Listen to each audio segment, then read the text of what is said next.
Generation C. Who the hell are Generation C? Okay, well, let's just remind ourselves. Firstly, they are digital natives. That is, they love communicating digitally through different mediums. Second thing is, it's a state of mind, and as such, Generation C are the first generation in history that are ageless, not bound by a demographic. And as such, they are growing as more and more people want to communicate digitally. They're a growing generation.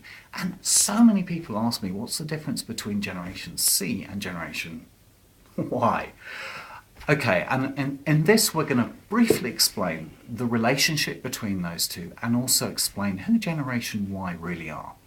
Okay, now, Generation Y are a demographic generation. So if you speak to the two authorities on Generation Y, one of them is a guy called Peter Sheehan, who is an amazing speaker, and he's written a book called Generation Y, and it's basically based on his own personal experience of Generation Y. And the key thing is this.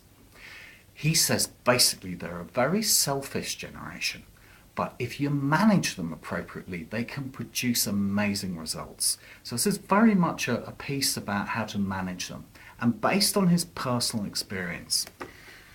By contrast, Howe and Strauss, who use the term millennials, we'll come to that in a minute, but we'll use the term Generation Y, they make the demographics slightly different. It's only 3 years different, okay? So they're basically talking about the same demographic. They say these people here are a hero generation. That is to say, every so often you get a generation who comes along who changes history. So a hero generation was America, and after the Second World War, where America became the primary power. And so Howe and Strauss say, every about 4 generations you get a generation that's a hero generation. So the takeout from this is, basically the headline is, Howe and Strauss reckon they're really selfless and they have lots of stats and facts and figures to produce it. Whereas Sheehan, talking on the basis of experience, says they're really selfish. Now here's the question, why? Are two people who are clearly authorities in their field saying such different things about essentially the same demographic? And just to make things even more confusing, and I'm sorry to do this to you, they're also known as millennials, obviously. Don't label us. Generation Y, or Generation Y, as in WHY, Generation Tech, Generation Next, Generation.com, Generation 2000, Echo Boom, Echo Boomers, Boomer Babies, Generation XX. So there are loads of different names for these people.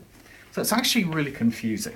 But the main thing is this, that they're a demographic, and as such, they're an old-fashioned way of defining a generation.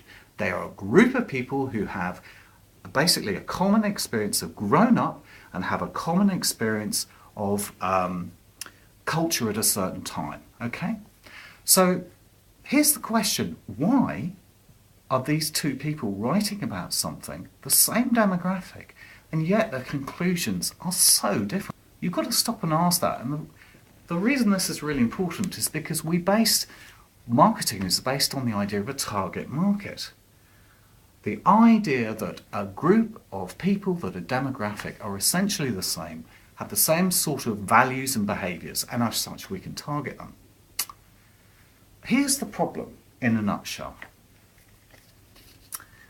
In the 1950s, it's a high-tech diagram, where this squiggle represents culture, there was only so much culture, there was less stuff for people to have access to, and primarily it was through mass media. People used to talk about soaps, they used to talk about television shows.